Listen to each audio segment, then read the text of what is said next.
Ой,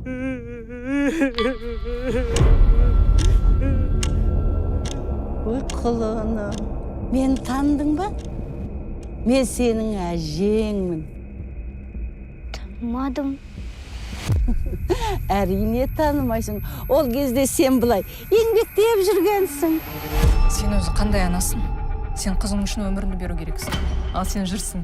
Ночта. Дана! Саламатсыз ба? Бүгін Дана мектепке келмеді ғой. Сенің бізбен бірге барғаның дұрыс болды. Айналайын сол. Мама! Мам!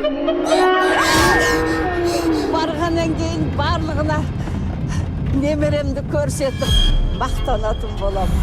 Бұл Жіберіңіз. дәстүр ғой. Мам, қайдасың? Не үшін келмедің, мам? Тез келші, мам. Қайда арылап кетті, кім ұрлап кетті білмейміз. Көмектесіңізші бізге. Қыздың аты жөні Үркер Дана, 10 жаста. Ерекше белгілерінен денесінде витилиго бар. Как ты начать разговаривать?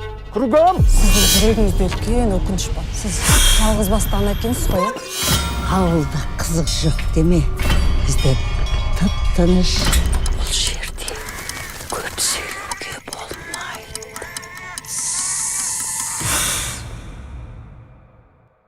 Бір қошақан алдым.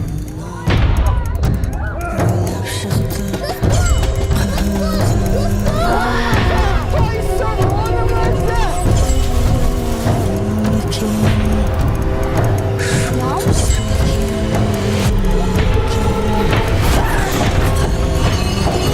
Менің айтқаным естеріңде ме? Есімде қызыл жіптерден әр шықпа.